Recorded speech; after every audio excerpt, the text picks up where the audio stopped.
Bonjour à tous, aujourd'hui nous avons la chance d'avoir un diagnostiqueur, Monsieur Thomas Perrier de G2E. Il est venu pas seul, il est venu avec son matériel parce que vous avez toujours rêvé, je suppose, d'être derrière le diagnostiqueur lorsqu'il rentre des données de votre logement. Et bien c'est ce que nous allons faire aujourd'hui pour nous rendre compte de quelles sont les améliorations qu'on apporte quand on change telle variable, telle ventilation, on change le modèle de ventilation, on change le radiateur, on change le double vitrage, on fait une isolation du plafond, enfin, on va voir tout ça. On part d'un appartement, pour l'exemple, qui est catastrophique.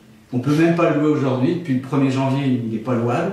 Il est à 450... 453. 453, et on va essayer de l'améliorer. Vous pouvez nous décrire un peu cet appartement qui est commun, je pense, hein, malheureusement. C'est un logement qu'on trouve partout. Hein. C'est donc un appartement de 60 mètres carrés, non isolé, avec des très faibles double vitrage, des vieux convecteurs électriques, un chauffe-eau non performant, qui est mitoyen donc sur deux autres logements, donc avec des murs qui sont non déperditifs, mais d'autres murs qui ne sont pas isolés, et surtout un logement qui donne directement sur un comble qui est non isolé également. Et puis, un point qu'il faut aussi rajouter, parce qu'on va améliorer les éléments physiques, mais des fois, l'appartement ne mérite pas la note qu'il va avoir, tout simplement parce que le diagnostiqueur n'a pas eu les informations nécessaires pour mettre les bons éléments. Souvent, on dit au diagnostiqueur, allez, je vous donne les clés, débrouillez-vous, faites ce que vous avez à faire. Mais non, c'est pas comme ça que ça marche. Il faut aider le diagnostiqueur, il faut lui donner les éléments. S'il n'a pas les éléments, il va soit se référer à l'année de construction, soit dire qu'il n'y en a pas. Il n'y a pas d'isolant parce qu'il n'a pas les moyens d'aller voir s'il y a d'isolant, donc il va dire qu'il n'y en a pas. Et il y en a peut-être. Donc il faut vraiment lui donner des éléments. Vous avez besoin de factures. En fait, notre assistant demande systématiquement à la prise de rendez-vous un maximum d'éléments factuels et contractuels qui vont prouver justement le type de matériau qui est utilisé, le type de fenêtre, le coefficient des fenêtres. Ouais. Et plus on a d'éléments, donc plus on va pouvoir être pointu dans le DPE, et surtout ça évite de mettre des valeurs par défaut qui par principe sont des valeurs qui sont assez négatives et qui vont aggraver la note du DPE. Donc il faut vraiment l'aider en donnant des documents. Voilà, ça c'est très important, c'est le premier conseil que je vous donnerai. Et puis maintenant, ce qu'on va faire, un truc que vous avez toujours rêvé, on va passer derrière l'épaule du diagnostiqueur et on va voir ce que ça donne quand on change les éléments. Tout à fait. Combien de chiffres on gagne, combien de noms on gagne. Voilà. Allez, à tout de suite, on passe de l'autre côté. C'est parti. Là maintenant, on a changé de place. Je suis justement à côté du diagnostiqueur et vous, vous êtes juste derrière son épaule, l'endroit où on rêve d'être quand il remplit ses éléments et après on voit tout de suite le résultat. Là donc, pour résumer, cet appartement, il est en 453. Voilà. Ça veut dire qu'il n'est pas louable actuellement. Il va falloir vraiment s'en occuper pour améliorer la situation. Tout à l'heure, on discutait un petit peu avant et puis vous me disiez un truc que j'avais jamais entendu parler même. On pense jamais à ça. Les volets. Ce logement n'a pas de volets. Si on met un volet, ça donne quoi? Tout simplement. Tout simplement, donc on va rajouter un volet. Alors ce logement est composé de 2 fenêtres et d'une porte-fenêtre, donc sans protection solaire. Donc là, on va essayer en rajoutant une protection solaire uniquement sur la porte-fenêtre, donc sans toucher aux fenêtres. D'accord. Et là, on passe à 447. 453, 447, il est louable dans l'état. Bon, pas longtemps, mais pour l'instant, il est louable. Bon, qu'est-ce qu'on pourrait encore améliorer avec un bon rapport qualité-prix ? Donc on a parlé de ce logement donc, qui donne sur un comble qui n'est pas isolé. Donc la première chose à faire, ce serait de regarder au niveau de la ventilation. Donc là, une ventilation par conduit, donc qui est vraiment du basique. On peut tester donc de mettre une ventilation mécanique, voire derrière encore agrémenter davantage pour voir ce que ça peut donner. Donc si on part sur une ventilation mécanique classique, donc on remplacerait en 2024, donc on passerait à 426. 426, on était à 448, on passe à 426, d'accord. Une ventilation toute simple. Ok. Juste avec et alors, une ventilation hygromécanique, ça fait quoi? Ça fait une grosse différence ou pas? Ça fait une différence. Si on part donc sur une ventilation hygromécanique de 2024. Ouais, dites-moi. Donc on peut passer on passe en F. À 418. D'accord. Donc on passe de 426 à 418. Exactement. Avec changement avec un modico. Exactement. Donc là, on a regardé en changeant juste un volet, en incluant un volet et en une ventilation, on gagne déjà une lettre. On est en F. Et là, il est louable. Et là, il est louable. Plus durablement. Plus durablement. Pas encore terrible, mais plus durablement. D'accord. Et ben, tout à l'heure, on a dit qu'il n'était pas isolé au niveau du plafond. Oui. Mais en tout cas, ce qui est sûr, c'est que le propriétaire ne vous a pas donné de facture ou de preuve que le plafond isolé, donc vous avez dit qu'il n'était pas isolé.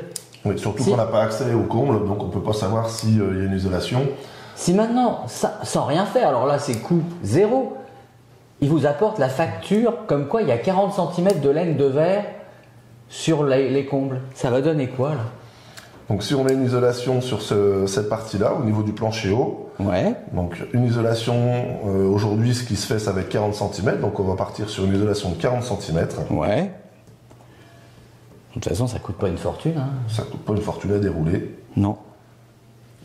Et là, on est à 378. On remonte encore à l'étiquette jusqu'à 378 en effet. Alors, 378, si je regarde bien mon petit tableau, là, 378, on n'est pas loin du... On se rapproche du E, quoi. De plus en plus. Hein, le E, c'est 330, sa limite haute. Donc, on va y arriver à notre E. Assez facilement. Assez facilement? Assez facilement. Bon, qu'est-ce qu'on peut faire encore? Toujours meilleur rapport qualité-prix. Hein. Je veux pas un truc qui coûte cher et qui rapporte 3 points. Hein. Donc là, on a des murs qui sont non isolés. Donc comme on a vu, on a certaines parois donc, qui donnent sur un logement annexe, donc des murs qui sont non déperditifs. Mais on a des murs qui donnent sur l'extérieur. Donc ces murs-là, donc à isoler à moindre frais, donc une isolation par l'intérieur. Du fait qu'on est dans une copropriété et qu'on n'a pas forcément la possibilité d'isolation extérieure. Donc là, on a 3 murs qui vont donner sur l'extérieur. D'accord. Donc ne serait-ce que isoler ces 3 murs-là. Alors là, vous allez mettre quoi en isolant? Un polystyrène? On va mettre, on peut mettre un polystyrène, de la laine de verre, après voir ce qui sera plus adapté. Aujourd'hui, la laine de verre est encore très utilisée. Et en quelle épaisseur, là, vous conseillez? Donc là, on part minimum sur 10 cm. D'accord, oui, c'est pas énorme. Non, c'est pas énorme, on part sur 10 cm. D'accord, donc c'est très très raisonnable, on réduit pas vraiment le logement. Hein. Non. Et donc on était à 378, faut s'en souvenir. Oui. On passe à 312. Sur un seul mur pour l'instant. Ah, sur un seul mur. Alors allez-y, faites tous les murs qui sont extérieurs.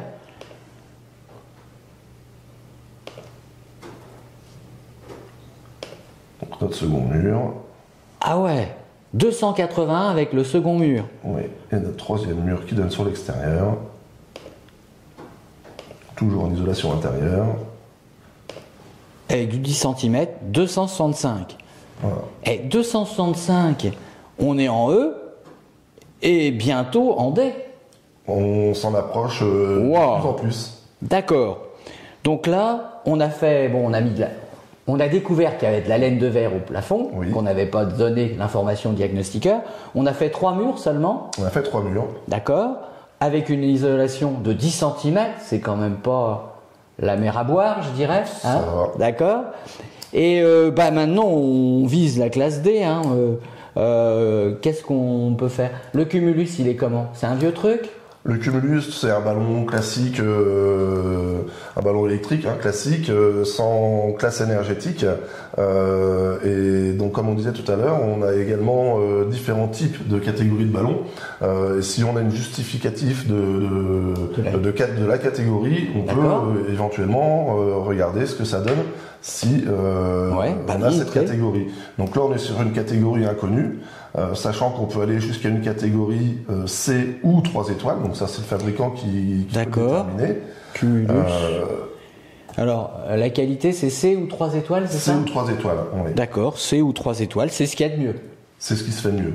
Ok. En ballon électrique classique. Ok. Ouais. Et là on descend à 241. Et surtout on passe en D. Et ouais, et surtout on passe en D. Alors, on est à 241. En D, et on est même bien parce qu'on c'est jusqu'à 250, donc on a un D confortable, quoi, on va dire. Hein. On a un D confortable, effectivement. Voilà. On a joué donc sur les volets, on a joué sur la laine de verre en donnant l'information au diagnostiqueur, sur les murs, on a mis une ventilation hygro, on est qui coûte pas beaucoup plus cher qu'une normale. l'hygro. C'est la double flux qui coûte très cher. C'est beaucoup, oui. Et on gagne pas beaucoup, en fait, c'est ce que vous me disiez. Ok. Après, on a mis un cumulus plus actuel. Alors, le volume du cumulus, est-ce que c'est aussi important? Là, on a un appartement qui fait 60 mètres carrés. On va dire que c'est pour aller 2-3 personnes. Oui. Il est de quel volume ce cumulus actuel? Donc là, on est sur un cumulus, donc on voit, on a remplacé, donc on est sur un cumulus à 150 litres. D'accord, mais si on avait eu un 300 litres, si on avait un 300 est-ce qu'on aurait perdu? Voilà. Sur le même type de ballon catégorie D, on repasserait en E. Donc on a 11 points de différence parce qu'on n'a pas bien choisi la bonne taille du cumulus. Tout à fait. On a voulu trop bien faire en disant il faut plein d'eau chaude et finalement ça sanctionne le DPE. Ça a une façon quand même de 11, c'est quand même loin d'être négligeable. Surtout que là on recherche une performance énergétique et donc là on redescendrait en E. D'accord. Donc là, non, on va le laisser comme il était, 150 litres pour 3 personnes, c'est quand même largement suffisant. Voilà. Et là, on est passé en D. Bon, est-ce qu'il y aura encore un petit chouïa, un petit coup de pouce possible et pas cher ou non?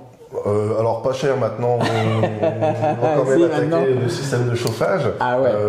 Donc là on disait on est sur des radiateurs classiques.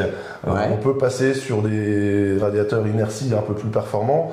Maintenant on voit, alors on va gagner en efficacité énergétique, mais on aura du mal à aller chercher une aide complémentaire. Maintenant il faudrait partir plus sur de l'énergie, on va dire dite renouvelable, et là aller directement sur la pompe à chaleur. Je comprends. Mais moi, je suis toujours à essayer de faire des économies. Pour mes clients, j'aime bien leur faire des économies. Donc, si on change les radiateurs qui là sont ce qu'on appelle vulgairement des grille-pains, parce qu'on ne les a pas touchés encore. Non. Si on change là par des radiateurs actuels, dans le moyen de gamme de ce qu'on trouve maintenant, qu'est-ce que ça pourrait donner? Nos 241 vont se transformer en quoi? On va faire l'essai tout de suite. Bah ouais, c'est ce qui m'intéresse. Et je suis sûr qu'il n'y a pas que moi qui est intéressé par ça. Donc on va...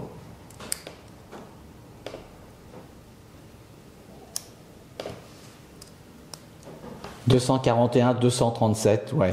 On gagne 4. C'est pas beaucoup, il faudrait vraiment être à la marge. C'est vrai que ça gagne pas beaucoup quand même. C'est un peu décevant. Il n'y a pas un gros impact sur l'étiquette énergétique. On y gagnera sur la facture parce qu'on consomme moins. Oui. Mais effectivement, sur l'étiquette énergétique, il y a un impact ce qui est quand même pas logique parce que quelque part, le locataire va consommer beaucoup moins avec ces radiateurs-là. Et en réalité, on a gagné 4 points. Là, franchement, c'est décevant. On pense qu'en changeant le radiateur, non, ça marche pas. Ça. Non, c'est pas la première chose à. D'accord. Le cumulus est plus intéressant. Il faut être plus vigilant sur le cumulus que sur ça. Bon, écoutez, franchement, ce qu'on a fait ensemble, je trouve que c'est super passionnant de pouvoir être derrière, de se rendre compte. Et puis surtout, un résumé, n'oubliez pas, il faut donner les éléments préalables au diagnostiqueur. Là, on a vu, les combles étaient isolés, il ne le savait pas, il a eu non isolé. C'est une catastrophe, quoi. Alors que donc c'est des choses qui vous coûtent rien et qui vous permettent d'être dans la vérité. Après, on a vu les petits détails, les choses qui font augmenter. C'est super intéressant. J'espère qu'avec ces informations nouvelles, vous allez pouvoir faire des économies et surtout améliorer les performances énergétiques de vos logements.